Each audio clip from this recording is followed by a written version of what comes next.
Dia nak baju apa, saya bawa lah baju Melayu kat dia. Sekali dia tak ambil pun baju tu, Datuk.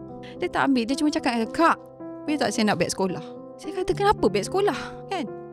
Kak, beg sekolah boleh pakai lama, Kak. Baju raya ni saya pakai baju yang sekarang pun saya raya, Kak. Kenapa saya cerita pasal beg sekolah ni, Datuk? Saya dulu, Datuk, kerja kedai runcit, nak beli buku je. Assalamualaikum warahmatullahi wabarakatuh. Salam sejahtera. Apa khabar semua? Alhamdulillah, syukur pada Allah SWT yang izin dapat kita bersua lagi bagi sesi podcast 30 minit bersama DHMA. Alhamdulillah, setiap sesi kita, sesi perkongsian ilmu kita, saya harap tuan-tuan dan puan-puan yang sentiasa mengikuti perkembangan ataupun mengikuti perkongsian ilmu melalui podcast 30 minit bersama DHMA dapat sama-sama kita memanfaatkan. Bukan saya je, bukan tuan-tuan yang dapat manfaat, saya sendiri pun dapat manfaat. Sebab bila kita bawakan tetamu-tetamu, banyak inspirasi kisah-kisah kehidupan yang sangat-sangat mengujakan. Sebab tu seronok bila kita dalam circle-circle yang positif ni mendapat orang kata cerita kisah jatuh bangun yang mana kehidupan ni bukan satu kehidupan yang mudah. Kita akan menempuh pelbagai cabaran. Tapi bagaimana kita melalui cabaran yang ada, dan dari situ kita sabar dengan dugaan yang Allah uji, tapi insyaAllah kejayaan bakal kita cipta. Dan hari ini kita bawakan Iron Lady pula bersama kita. Seorang yang berpengalaman jauh dalam bidang korporat dan banyak membuat projek-projek CSR ketika beliau berkhidmat dengan satu agensi kerajaan sebelum ini. Saya tak cerita panjang kalau cerita kan. Dia nak cerita apa nanti pula kan. Jadi tapi saya bagi mukadimah sedikit kepada tetamu yang hadir pada hari ini, dan saya ucap terima kasih kepada Dr. N kerana sudi bersama sesi podcast kita. Terima kasih, Datuk. Apa khabar? Baik, Datuk, terima kasih. Ini kali pertama kita berjumpa. First time juga saya dalam podcast sebenarnya, dan first time dengan Datuk lah. Semua magic lah, semua first time dalam podcast kan. Tapi itu yang best tu, sebab bila kita first time, kita akan mendengar real story. Minta maaf, kita akan buat semata-mata kerana konten kan. Betul. Kita memang nak mendengar kisah inspirasi, kisah pengalaman kehidupan. Jadi mungkin Dr. M boleh kenalkan diri, apa kepakaran yang ada dan apa yang kita nak sampaikan kepada mereka yang bersama kita dalam podcast 30 minit bersama DHMA. Terima kasih, Datuk, kerana bagi saya peluang untuk sama-sama dalam podcast, Datuk. Anyway, nama saya Dr. N Ismail atau nama penuh saya Nuraini. Saya orang kampung, Datuk. Saya berasal daripada Keluang, Johor. Dilahirkan dalam 9 orang adik-beradik, semua perempuan. Masya Allah. Okey, 9 perempuan. Arwah abah ni kerja biasa-biasa, Datuk. Saya keluarga biasa je. Saya anak nombor 6. Dalam 6 adik-beradik tu, saya seorang yang pertama masuk universiti. Dalam hidup saya rasa saya tak nak jadi bodoh. Okay. Saya nak ubah, ya, sebab saya bukan datang daripada keluarga yang kaya. Saya bukan orang senang. Sampaikan saya terpaksa bekerja juga, Datuk, untuk dapat nak beli buku. Untuk beli buku sebab saya, dalam keluarga saya, parents saya tak menekankan pendidikan. Ni masa peringkat sekolah, peringkat universiti? Peringkat sekolah. Jadi macam, sebab kita semua adik-adik perempuan. Okay. Towards the end, you kahwin. Betul tak? You kahwin, akan ada orang yang jaga you. Dan duduk, orang kata orang perempuan dah belajar tinggi pun akhirnya duduk dekat apa, ceruk dapur. Ya, tapi saya punya turning point tu bila bapak saya, arwah ni balik daripada kenduri kan. Dia cakap mak saya, dia panggil mak saya Sal. Sal, saya ni asyik pergi kenduri orang je. Anak orang ni masuk belajar sana. Masa tu pula saya dah nak SPM tu. Kakak-kakak saya lagi tak adalah stres bapak saya suruh belajar kan. Saya pemalas juga. Tapi pemalas saya tak tahu Allah kurniakan rezeki saya. Saya memang straight A lah. Memang dapat A. Tapi tak belajar tu. Tak ada, kita tak tahu Allah bagi. Happy go lucky tapi result cemerlang. Saya macam gifted lah tu. Sampai cikgu tulis seorang pelajar pintar tapi kerap ponting sekolah. Itulah memang saya ingat. Seorang pelajar pintar tapi kerap ponting sekolah. Kalau tengok report kad saya simpan lagi. Memang macam tu lah. Saya pun tak faham kenapa. Sebab saya tak suka pergi sekolah. Sebab saya macam bosan. Lepas tu nak kena ada duit belanja. Dan disebabkan faktor ketidakmampuan tu menyebabkan, saya rasa duduk rumah lagi better lah. Tapi kalau pergi sekolah pun saya rasa macam, sebab saya quick learner, saya rasa macam leceh lah, asyik belajar benda yang sama macam tu. So bila bapak saya cakap, mak saya macam tu, bapak saya cakap, tak ada ke anak kita masuk universiti? That is starting point lah tu. Within 3 month time, I managed to pulun lah apa yang patut, pecutan akhir lah orang kata. And Alhamdulillah, saya sepatutnya nak jadi doktor, apply for medik tak dapat doktor haiwan kat UPM. Tapi Alhamdulillah dapat tukar program. Akhirnya saya grad sebagai doktor, sebagai corporate bachelor in communication dari Universiti Putra Malaysia. And along the way lah saya mulakan kerjaya saya dalam bidang corporate communication. That is my orang kata turning point saya belajar. Kemudian saya banyak involve, saya ni zaman study saya banyak involve dengan aktiviti CSR. Bersih kubur, khidmat masyarakat, dekat sangat. Saya ni Dah kenapa? Banyak kerja lain. itulah saya tak tahu, saya ni saya suka bantu orang. Saya tak tahu sebab saya ni orang susah. Jadi kan saya banyak buat kerja-kerja khidmat masyarakat sehingga kan saya bekerja pun saya dapat jadi corporate com, head of corporate com dekat sebuah agensi under College Politek Mara, saya boleh sebut. Lama saya dengan dia. So saya banyak involve. Saya pergi kawasan kampung, saya bantu orang susah. Ada yang saya terkesan Datuk sebab saya anak orang susah kan, saya anak orang susah. Datuk bayangkan susah saya ni, baju tu kita share lah sebab kita semua perempuan. So baju yang daripada atas tu turun ke bawah. Saya pernah kerja kedai runcit Datuk, 1 jam RM3. Just for the sake saya nak beli buku. Memang masa tu tak ada halangan daripada ibu ayah untuk bekerja. Susah cakap Datuk sebab kita masa tu tak ada macam orang sekarang kan, susah nak keluarkan anak sebab banyak orang jahat semua kan. Ya, betul. Dulu boleh je, lepas je tak jauh ada kedai runcit. Saya kerja yang pilih-pilih bawang tu. Masa tu saya 10 tahun Datuk. Dan saya pernah jadi pembantu rumah. Bantu mak saya. Bukanlah saya tak tahu, tapi saya ingat saya pernah bantu mak saya kerja rumah orang Datuk untuk saya tukang cuci baju. Mak saya masak. Saya cuci baju. Masa saya tengah gosok baju tu, tuan rumah tu panggil saya. Dia kata, kawan kau nak jumpa anak saudara dia. Tu bayangkan, kawan satu kelas saya. Dia nak tunjuk saya, dia kata, ni kawan kau ni. Datuk rasa saya nak keluar ke tidak? Nobody knows that saya ni pembantu rumah. Umur saya masa tu, Datuk saya sekolah lagi Datuk masa tu. Bayangkan, itulah saya dulu maksudnya kesusahan saya. So daripada situ saya dengan orang ni, susah ni saya sangat-sangat dekat lah. Sehingga saya bekerja dengan Mara. Ada satu, saya lebih suka kongsi Datuk, saya kongsi cerita saya. Susah orang ni Datuk bayangkan, saya ada pernah buat satu program khidmat masyarakat Hari Raya tu. Masa tu nak sambut raya. Nak sambut raya kita puasa. So saya pergi ke satu daerah di Pahang ni untuk belikan baju raya, program baju raya untuk anak yatim susah, anak orang susah kan. So saya dah bawa bajet. Setiap orang masa tu bajet kita 100 untuk beli sepasang baju. Cukuplah dekat pasar raya kampung kan, adalah 100. Okay, dalam kita bawa 30 orang ni, 2 orang ni tak settle-settle Datuk. Budak kecil je dalam umur, tak silap saya 12 tahun. Macam tu lah. Dia adik-beradik berdua. Lama dia belik-belik. Saya ni nak balik sebab saya nak balik buka kat rumah. Daripada Pahang tu, it takes about 1 hour plus. Nak balik, saya nak balik lah. Saya nak balik buka kat rumah. So saya cakap, adik ni pasal tak settle. So saya approach dia. Dek, akak tolong. Dek nak baju apa? Saya bawa lah baju Melayu kat dia. Sekali dia tak ambil pun baju tu Datuk. Datuk rasa kenapa? Pelik. Dia tak ambil. Dia cuma cakap, Kak, boleh tak saya nak beg sekolah? Saya kata, kenapa beg sekolah? Kan? Kak, beg sekolah boleh pakai lama Kak. Daripada baju. Baju raya ni, saya pakai baju yang sekarang pun saya raya Kak. Kenapa saya cerita pasal beg sekolah ni Datuk? Saya dulu Datuk kerja kedai runcit. Nak beli buku je. Sampai saya dapat beli buku saya sendiri. Sehingga saya dapat buat saya punya DBA Datuk. That is the thing lah yang saya kongsi kenapa hidup saya dengan khidmat masyarakat ni sangat dekat. Bayangkan orang kampung, saya nak bagi cendera mata Datuk, saya nak bagi hamper kuih raya kepada ibu tunggal Datuk. Tahu tak dia jawab apa? Ibu tunggal tak makan kuih raya. Kau bagi beras kau bagi beras boleh makan sebulan. Saya jam Datuk. Saya punya berangan nak bagi kuih raya sedap Datuk. Datuk pernah dengar cerita macam ni? It happen. Ya, itu saya tak nafikan. Kan?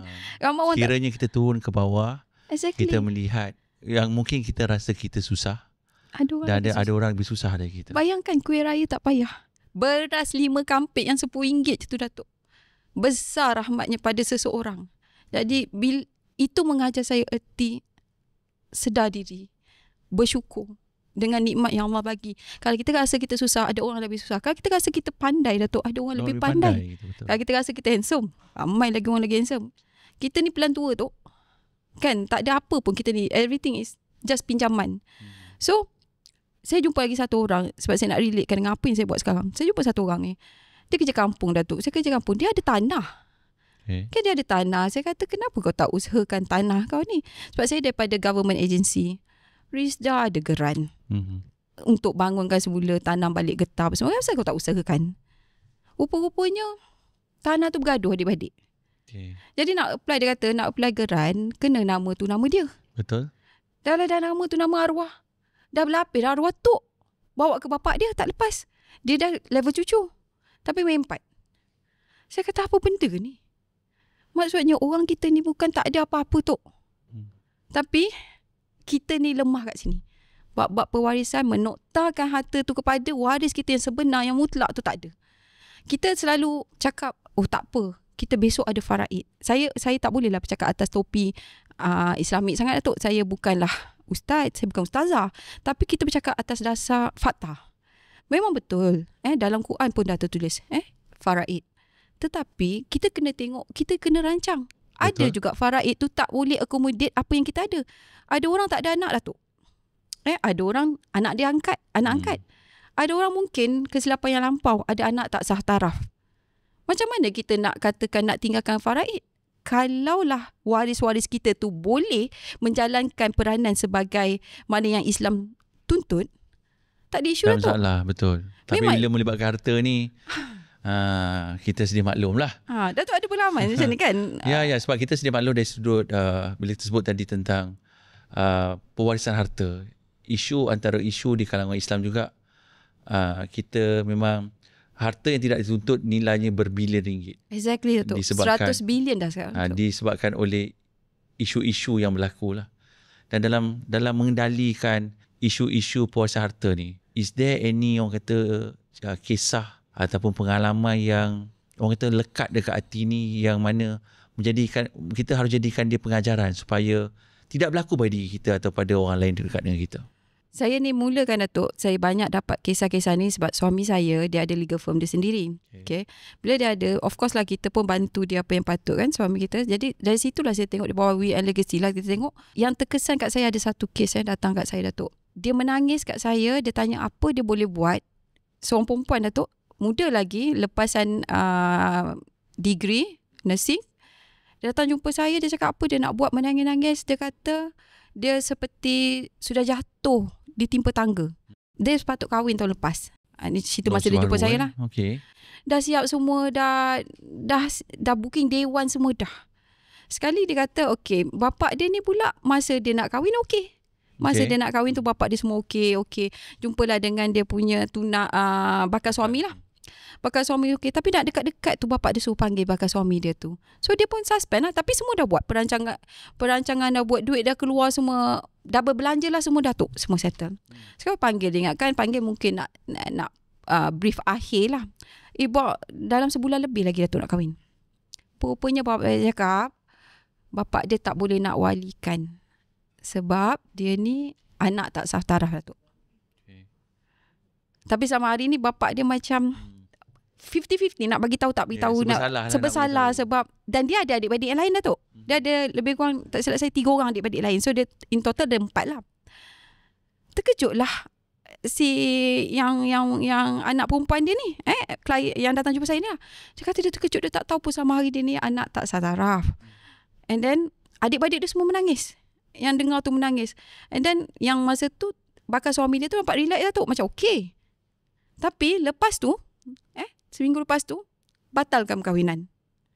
Batalkan perkahwinan sebab anak tak sah taraf lah, mungkin lah. Kita faham lah. That is stigma Datuk, stigma masyarakat.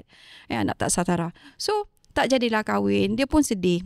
Of course dia sedih. Tak habis sedih, tak lama lepas tu mungkin bapak dia memang dah ada sakit ke apa, kemurungan ke apa, meninggal dunia Datuk. Okay.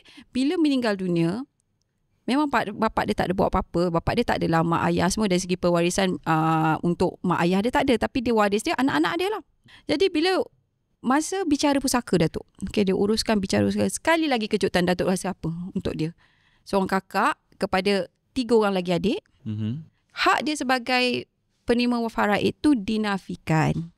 Kerana anak tak sah taraf, tak layak terima bahagian faraid bapak dia. Dan yang menafikan tu adik-adik dia sendiri Datuk. Adik-adik dia yang lain. Tapi sepatutnya, ialah by right kan, dah lah kakak dia. Why don't they just faraid tu dibahagikan untuk yang bahagian dia orang tu bagilah sikit kat kakak dia tu kan. Budi bicara. Budi bicara, exactly. Tapi isu kita, orang kita, dia tak tahu Datuk. Dia tahu anak tak sah taraf ni mungkin nak cari wali hakim je. Dia terlupa anak tak sah taraf ni bukan setakat tu saja. Harta bapak dia tu, dia tak layak. Kalau dia bagi dah dosa dah tu. Jadi maksudnya That's why lah saya terpanggil untuk tampil, untuk memberi pendedahan. Sebenarnya saya ni lebih kepada nak beri pendedahan dahulu Datuk. Sebab you have to understand, pendedahan tu maksudnya you kena faham anak tak salah tak boleh. Jadi you nak tunggu faraid lagi ke? Kalau you tunggu faraid, apa jadi pada anak tak sah tarah you? Maksudnya you boleh jaga aib dengan cara kita buat hibah awal-awal kepada anak tu. Ada caranya. Islam ni lengkap. Betul tak tu kan? Betul. Jadi kita jangan jalan mudah orang kita lah tu. Stigma orang kita. Faraid ada. Apa kau ni ajak? Saya banyaklah kena kecam tu. Kalau adalah dalam video TikTok saya, walau tak ramai, ada lebih kurang dekat 500,000 juga tu tonton yang berkenaan dengan anak tak sah tarah ni tu. So itu saya okey lagi. And then recently saya terjumpa pula anak-anak istimewa Datuk. Anak-anak yang kemahiran khas. Anak autism, anak-anak yang macam tu. Dia tak boleh tanda tangan dokumen Datuk. Macam mana you bayangkan belanjawan baru-baru ni hari Jumaat lepas, government telah announce nak bagi lebih kurang 15 juta untuk tampung 30,000 anak autism dari segi pendidikan. Okay? Saya rasa terpanggil, saya rasa selari dengan apa saya buat. Bayangkan anak-anak autism tu, saya duduk dengan cikgu pendidikan khas 2 hari lepas. Dan terkejutnya saya, kebanyakan anak-anak yang pendidikan khas tu terdiri daripada anak angkat. Terkejut sebab cikgu tu cerita dengan saya. Dia cakap dengan saya, you tahu tak, and saya tak baca file dia sebab diorang ni ada file tau Datuk. Masa hari open day, ibu dengan parents teacher meeting. So dia cakap lah, parent tu cakap, cikgu tak tahu ke ni sebenarnya anak angkat saya. Kan nama tak sama. Jadi cikgu tu terkejut. Apa yang saya nak cakap ni tu, cuba bayangkan 30,000 kalau kita ambil 10% is 300. Kalau kita ambil 20% 600 orang anak angkat. Anak angkat tak layak faraid Datuk. Dah lah tak layak faraid. Autism pula tu. Takkan kita nak harapkan kerajaan je Datuk. Kerajaan dah berusaha terbaik dah nak bantu apa yang patut. Tapi kita sebagai parent, kita sebagai penjaga. Kan? Jadi saya terpanggil untuk beritahu. Walaupun sekadar menyampaikan. Because this is part of my fardu kifayah. I nak menyampaikan. You dah ambil anak angkat. You kena rancang untuk dia. Masa depan dia. Bila you tak ada, sama ada you nak tinggalkan dia hibah ke, you nak tinggalkan apa, letak kat dia kat tempat yang supat. Sebab siapa lagi nak bantu dia kalau bukan kita? Betul. Itu yang saya terkejut. Dan banyak rupanya Datuk di kalangan masyarakat Malaysia yang tak ada anak. Yang datang balik pada saya rupanya, saya bela anak angkat. Macam kemarin ni dia nak wakafkan rumah dia sebab dia tak ada anak. Berkahwin memang tak ada anak. So banyak. Tapi ramai orang dia tak tahu nak tuju ke mana. Dia nak tuju kat mana, siapa nak bantu. Mungkin ada penyedia player-player kat luar yang menawarkan perkhidmatan. Tapi mungkin dia tak sampai. Jadi itulah saya terpanggil untuk bagi pendedahan. Tambah saya daripada background saya, daripada anak orang susah. Saya 9 orang adik-beradik semua perempuan. Tapi alhamdulillah abah saya ni tak ada harta sangat. Dia ada sebiji rumah. Saya ada 4 saudara. Alhamdulillah 4 saudara saya lepaskan hak. Dekat kubur lagi dia cakap, tolong buat segera, dia nak lepaskan hak sebab korang ni semua adik-beradik semua perempuan. So saya rezeki Datuk. Jadi tapi kita ada orang 8 orang. Kita nak jadikan rumah tu rumah induk je Datuk. Bukannya nak buat apa pun. Alhamdulillah masing-masing semua dah ada kejayaan masing-masing. Cuma apa saya nak cuba sampaikan, tak semua orang bernasib baik macam kita. Tak semua orang ada ilmu. Tak semua orang bersedia untuk apa jadi bila kita meninggal. Itu realiti. Saya sangat bersetuju dengan apa yang Dr. Ann lalui. Kerana bila kita sendiri pun terlibat dalam dunia kewangan dan pelaburan ni, satu tiang utama yang kita lihat ada kelompongan di kalangan masyarakat, terutama orang Islam kita, di bahagian agihan. Distribution kan? Distribution. Betul. Buat distribution. Yang mana bagi dia, harta aku dah kaya lah aku punya. Sedangkan harta yang kita ada ni hanya perlu diwarisi, perlu didelegasikan. Tapi tiada perancangan. Sebab dia kata, aku bukan nak mati. Kan? Kenapa kita nak buat benda tu? Dia samalah konsep wealth protection. Exactly. Kenapa aku nak letak kaful? Betul. Kan? Aku bukan nak masuk hospital. Betul. Jadi dia menganggap itu satu pembaziran. Sedangkan akhirnya apa yang berlaku? Hari ini ratusan bilion dah mencecah. 100 bilion 100 bilion jumlah harta yang tidak dituntut. Betul. Kalau kita tengok figure 2022 pula, ada kes tuntutan tertangguh Datuk melibatkan lebih 12,000 lebih kes di Malaysia yang sangat membimbangkan dan yang paling tinggi di negeri Kedah. Maksudnya dah tuntut pun isu dia senang Datuk. Sebenarnya saya nak menyeru isu utama, kunci utama untuk uruskan harta kita ni apa? Harta kita bila kita meninggal. Pentadbir, Datuk. Kebanyakan orang kita nak lantik pentadbir pun tak mahu. Pentadbir tu kalau bahasa Arabnya wasilah. Lantiklah pentadbir. Sebab kalau kita pergi bila mati, kita pergi nak tuntut harta, orang kata, kau ada surat takbir ke? Ada gagau. Tapi bila masalah yang bergaduh tu, Datuk, contoh Datuk adik-adik ramai lah yang jadi gaduhnya nak lantik pentadbir. Tak boleh, nanti kau ambil lebih. Kan? Padahal lantik pentadbir bukan berarti kau dapat. Ada tu tak nak bagi harta EPF, nak letak penama anak. Anak kecil-kecil tu umur baru 7 tahun, 6 tahun. Oh tak nak, nanti laki kahwin lain. Saya cakap, kau tak payah tunggu mati lagi kau nak kahwin, dia kahwin. Kan? Itu stigma perempuan. Betul tu. Kalau EPF je kan, saya tak nak letak nama suami saya. Kalau orang yang buat hibah tu tak nak cross hibah, tak nak bagi laki sebab nanti dia kahwin lain. Saya cakap, kau nak jadi hantu ke?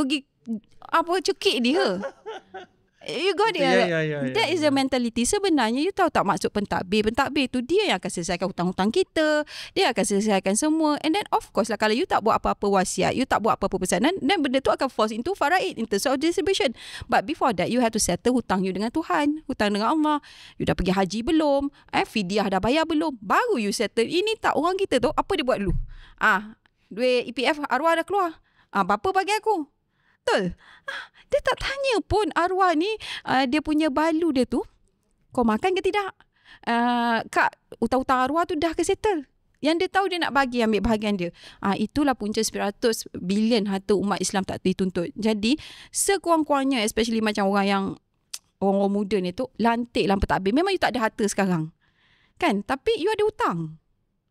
You tahu tak hutang tu dituntut. Dituntut sampai kita dituntut, kita dah tak ada pun kena selesaikan. You tak pergi haji pun, walaupun haji tu kan is part of our rukun, memang bagi yang mampu. Tetapi kalau kita meninggal dunia pun kita kena selesaikan. Itu antara kita dengan Allah. Kita buatlah badan haji untuk arwah tu. Jadi kita nak bagi pendedahan, Datuk. Saya nak bagi pendedahan. Saya cuma nak isi peluang kepada orang lain untuk semua orang mampu untuk menoktahkan harta mereka kepada waris yang layak.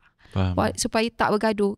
Masa kita hidup ni, Datuk, kita mampu untuk tentukan siapa yang kita nak. Kenapa kita nak biarkan masa kita mati, nak biarkan sebab harta ni dia tak kira siapa. Exactly. Tak kira siapa, adik-beradik, suami isteri.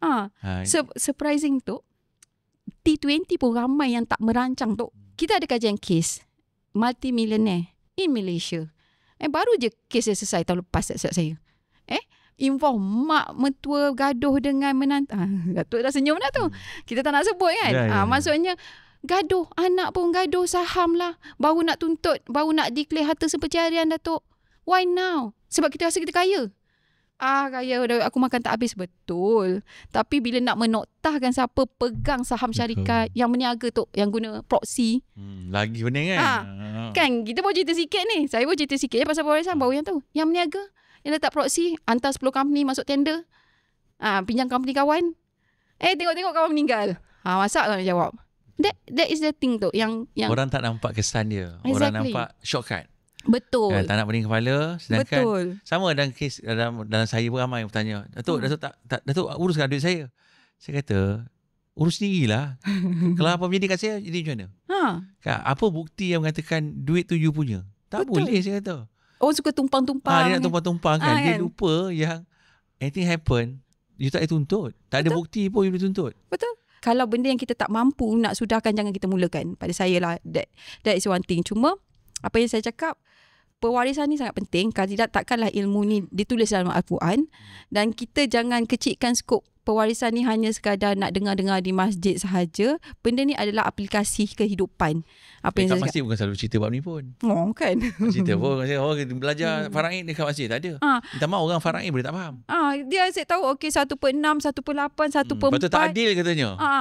Kan, dia cuba hendak menentang apa yang Allah dah jadi, hukum Allah lah. Ada tu pesuruh sumpah cerita dengan saya. Kau tahu tak apa dia? Ada satu keluarga tu datang jumpa aku, nak minta aku tukar. Dia tak bersetuju dengan faraid, nak minta ubah faraid tu. Betul. Dia kata ingat aku Tuhan ke apa kan? So, ramai tak faham. Faraid lah hukum Allah. Hukum Allah yang sangat sempurna. Yang tak ada kurangnya, Datuk.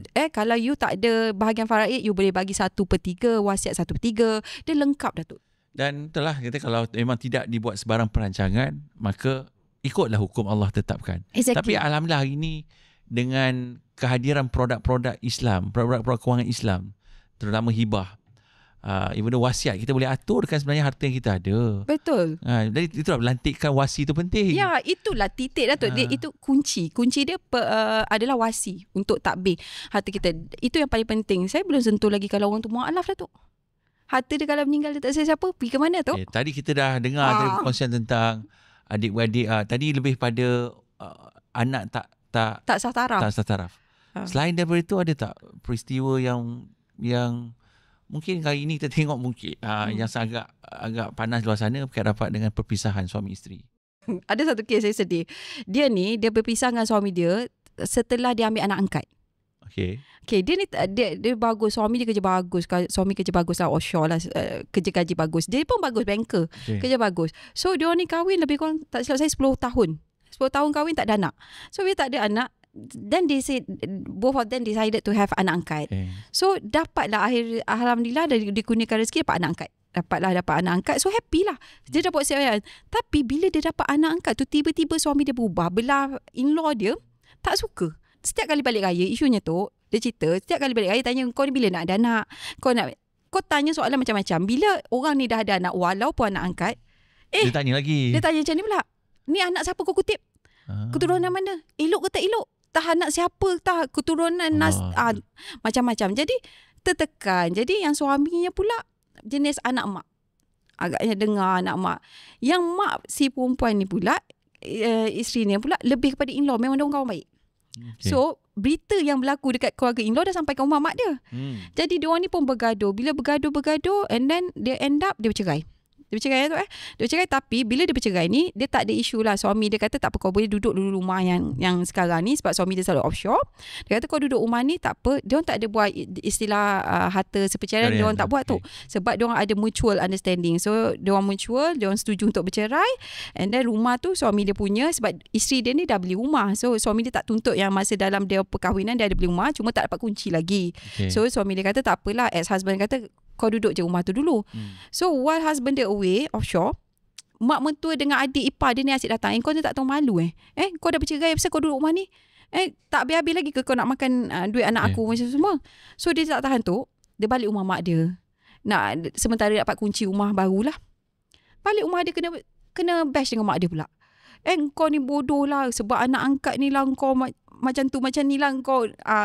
Mak dia kata tak ada, kau angkat anak-anak angkat dengan anak kau sekali keluar. Allah. So dia keluar, kawan baik dia ajak duduk dekat kondo area kawan baik dia, cari rumah kat situ.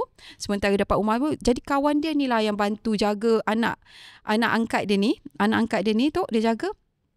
Jadi anak angkat dia ni banyak dengan dia, dengan kawan dia. Tak disangka-sangka perempuan ni tadi sakit dah tu.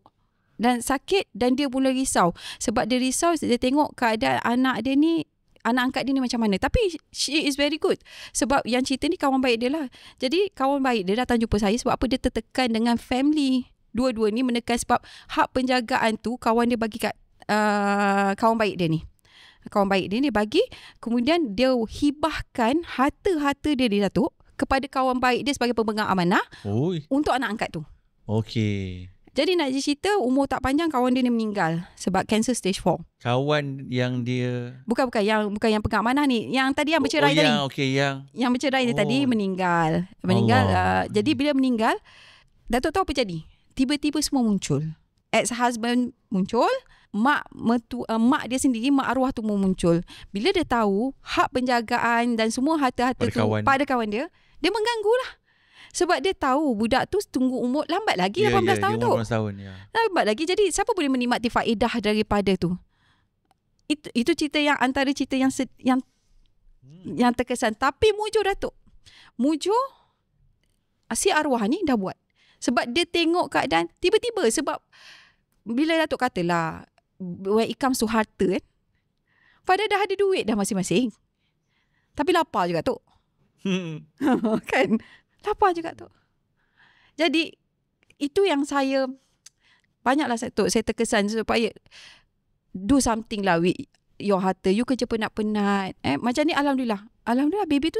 Ya, sebab dia telah pun dah perancangan telah diatur. Perancangan dia Dan tu. tak siapa boleh menuntut hak mereka Exactly, sebab sebab ini court telah order disusun. semua dah ada settle. Tapi kita, what happen for those ramai tu saya rasa. Saya rasa di kalangan student Datuk ke apa, mesti ramai yang, tapi orang tak pernah cerita benda ni.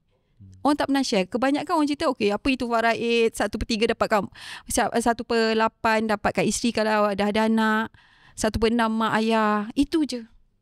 Orang tak cerita pun, sebenarnya Islam is a way of life. Ini semua cara hidup. Pewarisan juga Datuk. Tak payah tunggu mati. Orang kita tanya mak bapak kita, kau nak suruh aku mati ke? That is stigma. Let lah. Ada orang tu, kawan saya, dia kahwin 2 tu. Lepas adik dia cakap, kau macam mana nanti lah? Aku dah mati, lantak apa pandai dia mah. Dia cakap, ya Allah, kita cakap kenalah buat perancangan supaya isteri ni terbela lah hak dia. Betul. Tak, dia cakap, dah lah adik dia ni sebagai saksi. Kakak ipar tu tak tahu. Kakak ipar yang first one lah. Lepas tu dia kata, habis nanti kalau tahu, tu lu lah. Lu yang tinggal. Pandai lu dah adab. Dia cakap, that kind of mentality pun ada tu. You imagine. Ini tak selesai cerita semua ni. Banyak. Kan? Cerita pewarisan ni actually. Memang cerita pewarisan ni sebenarnya banyak. Tapi macam doktor yang katakan tadi, tak ramai tampil ke depan. Exactly. Dan sebahagiannya memang disensasikan. Betul. Oleh media. Betul. Cuma balik kepada kita lah, iaitu kesedaran kita untuk menyusun apa harta yang kita ada. Dan mungkin sebab orang mengambil langkah mudah pula. Tak payah kaya sebab tu, kaya susah dia kata. Betul. Kan? Dan aku miskin je lah. Ada tu, dia kena halau. Tu, ada satu cerita ni juga terkesan saja kalau ada masa saya share sikit. Cerita ni, mak dia ni jenis tak... akak ni dia jenis macam tak boleh nak dengar nasihat orang. Dia pandai lah sebab memang by profession dia pandai lah, senang cerita. So dia ni dengan husband kira wealthy jugalah, adalah harta, rumah duduk, rumah family apa semua. Kemudian dia ni nak senang-senang sebelum dia pergi haji, dia kata, oh kita nasihat. Dia kata tak apa dia nak buat. Dia kata nak bagi anak ni bagi je terus. So bagi. Okay. Datuk pun ada suspend lah. Okay, dia kata nak bagilah terus. Okay. Dia pun bagi terus. Dia bagi hibah mutlak lah tu. Okay. Maksudnya terus tukar isi borang 14A, semua tukar nama semua. So menjadikan rumah tu hak anak dia sepenuhnya. Nak jadi cerita, rumah yang dia duduk tu bagi kat anak bongsu dia. So anak bongsu dia ni mungkin dah celik pewarisan tu, apa dia buat? Dia dah hibahkan pula, sebab rumah tu dah milik dia. Dia hibahkan kat suami dia. Kan dia hibahkan suami sebab dia dah dapat rumah daripada mak dia. Yelah. So dia buat perancangan hibah bersyarat lah. Kalau dia meninggal, barulah rumah tu will be transferred to husband dia lah. So apa jadi? Dia accident Datuk. Dia accident. Jadi rumah tu dapatlah kat suami dia kan. Dipendekkan cerita, dapat suami dia lah. Satu hari mak dia ni tengah masak. Anak dah meninggal, baru je meninggal. Masak kat rumah, tiba-tiba orang ketuk, REN datang tu. Real estate datang, nak tengok rumah. Dia kata, bila pula saya nak jual rumah? Sebab rumah yang duduk tu, rumah yang anak bongsu meninggal tu. Lepas tu sekali dia telefon menantu dia. Menantu tak duduk situ lah. Dia cakap, kenapa ada orang nak tengok rumah? Dia kata, tak apa mak, bagi je tengok. Nanti petang kan dia datang. Dia datang, dia kata, mak memang saya nak jual rumah ni rumah saya. Mak carilah rumah lain. Dia ada rumah yang lain, anak lain, ada satu anak dekat overseas apa semua. Tapi bukan semua yang ada yang dah duduk rumah. So dia kena cari rumah sendiri, rumah lain tu. Dipersilakan dia halau keluar tu oleh menantu dia. Nampak? That's why kita ni sebenarnya kena celik pewarisan. You nak bagi, saya serulah pakcik-pakcik kat luar sana, kalau rumah ada, rumah tu lah you duduk, janganlah terus bagi. Ada cara dia. Jangan terus, saya tak nak pening kepala. Apa yang pening kepala? Buat je lah hibah bersyarat. Betul. Apa yang susah sangat ni? Harta tu milik kita. Tapi bila kita dah buat hibah, hadiahkan kepada waris yang kita nak hadiahkan. Sehinggalah kita tak ada. Exactly. Kita ada, masih harta kita. Kalau Datuk tanya lah orang kampung ke pakcik-pakcik, selalu dia cakap, tak apa, pakcik dah settle dah. Pakcik bagi anak pakcik lah. Saya kata doakan je lah anak pakcik ni tenang-tenang, tak jual kan, kau tak dihalau. Itu menantu yang sendiri. Bila saya keluar dekat TikTok saya tu, ramai yang kata, itu baru menantu. Jiran saya kena halau dengan anak sendiri. So, benda ni dah biasa berlaku. Tapi tak banyak, Datuk, tak ramai orang buat sharing. Ramai orang sharing tentang pewarisan ni adalah bahagian-bahagian pembahagian. Saya rasa bahagian pembahagian tu kita serahkan pada pejabat besar kecil je yang menentukan pembahagian dari segi percentage. Bahagian kita ni kita kena adaptkan apa keperluan kehidupan kita dan pewarisan. Aku ni anak aku semua perempuan. Apa jadi? Aku ni tak ada anak lelaki. Adik-beradik aku ni boleh ke jaga anak aku ni? Isteri aku ni dah lah tak bekerja, duduk rumah. Contoh, aku ni anak tunggal. Anak aku tak ada siapa-siapa. Siapa yang boleh tengok anak aku kalau aku meninggal waktu muda? Contoh. Kita kan asyik cerita yang lepas Datuk, 100 bilion, you dah tak boleh nak buat apa. You tengok kampung baru. Dah nama pun dibekukan. Exactly. Tambah orang tu dah mati, Tok. Kita nak ketuk pintu kubur payah, Tok. So, yang hidup ni lah. Kita nak educate diorang supaya takkan wujud lagi 100 bilion ke depan, tu. So, kau yang mungkin jadi orang kata daripada dia terbiar tak dituntut, baiklah ianya diwakafkan. Exactly, tu. Kalau tidak, dia jadi macam mushrooming dah, tu. Macam pusat tasfiz. Semua, kita tak ada koordinasi. Saya setuju dengan Datuk, tak ada koordinasi. Orang ni nak buat dengan cara dia. Kita tak ada. Sehinggalah yang ni tak cukup. Okey, kita buatlah, minta lah sumbangan dan sebagainya. Kalau kita betul-betul ada koordinasi, macam sekarang, kita nak koordinate. Harta-harta ni, kita nak koordinate. Lebih banyak player, Alhamdulillah, Datuk. Sebab apa? Masih lagi 100 bilion tak dituntut. Dan itu satu perjuangan yang Dr. Eng kena lakukan. InsyaAllah. Mendidik masyarakat kita untuk memahami tentang ilmu agihan harta ni. Siapapun, Dr. Eng, terima kasih banyak kerana sudi bersama podcast kita, podcast 30 minit bersama DHMA. Dan saya harap kepada anda yang di luar sana dapat bermanfaat sesi hari ini dan jadikan ia satu pengajaran. Jadikan ia satu panduan. Cari pakar-pakar yang mahir dalam bidang agihan harta ni. Moga segala harta yang kita ada dapat dimanfaatkan oleh ummah, insyaAllah. So, kita jumpa lagi dengan podcast 30 minit bersama DHMA pada sesi yang akan datang. Assalamualaikum warahmatullahi wabarakatuh.